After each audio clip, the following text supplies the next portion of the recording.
right, what's going on, everybody? It's Friday, August 20th. Yeah, Friday. Whoo! Been a crazy week, up and down, mostly down, right? Depends. Down in equities, although today was up.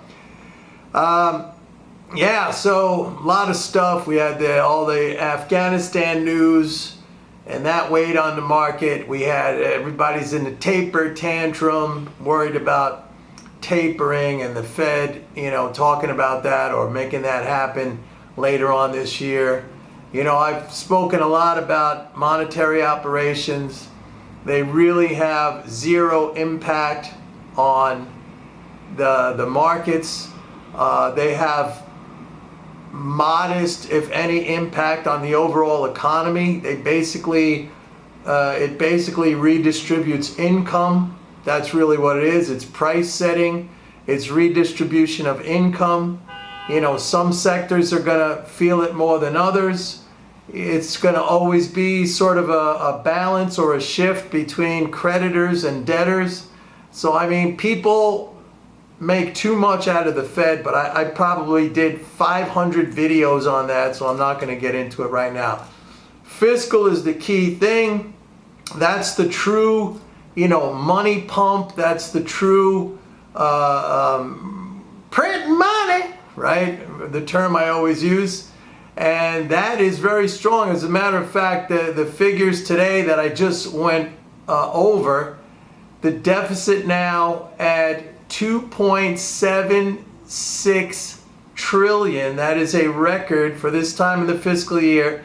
That is now 251 billion over same time last year. Now, if you remember back in April, the deficit went under last year's level, and that was understandable because we had tax payments this year, but last year, because of the pandemic, tax filings were postponed until October, so that differential swung negative. But now it's back to what I would say is the normal relationship, or this year 251 billion more. So first of all, the deficit is 2.77 trillion.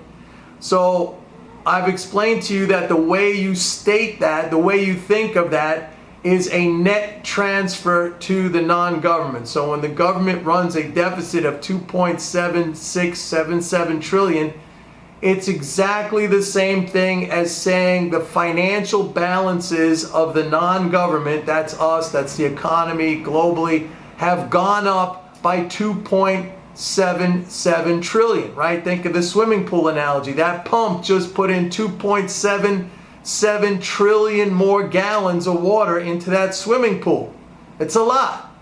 And that is 251 billion more than what we saw at this time last year. So that's a lot too, and it's rising.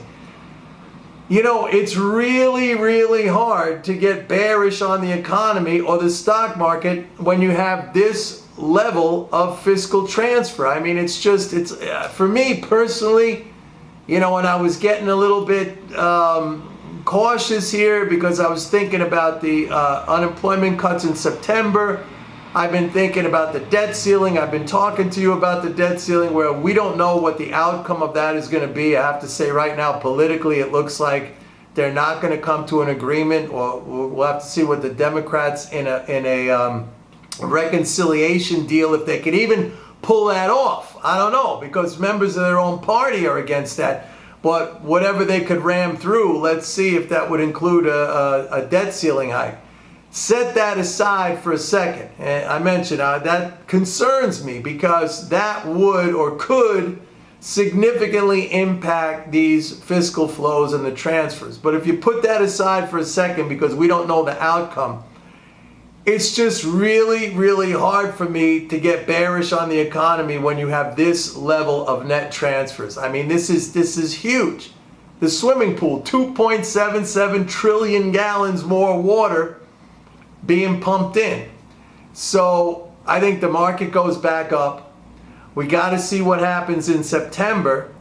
And by the way, this increase, and it's not just evident in the deficit, which is now rising again compared to last year, and it's at a record. But as I've been saying over the past few days, the daily net transfers, that's the daily spending amount, that's going up too. So even with the unemployment cuts, remember, if you go back to May, I did a bunch of videos saying, hey, you got to watch out. You got to be careful because 26 states are going to cut and end unemployment benefits. And I said, be cautious. I even maybe at that time gave out some advice to, put on some downside protection in the market. But when I really, and we started to see a deceleration in June, but that stabilized and started to pick back up again. So it's pretty incredible because even with the unemployment cuts, all right, the fiscal flows have been picking up.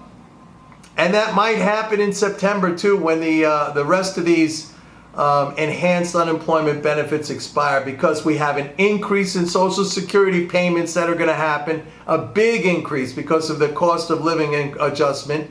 We have an increase in food stamps.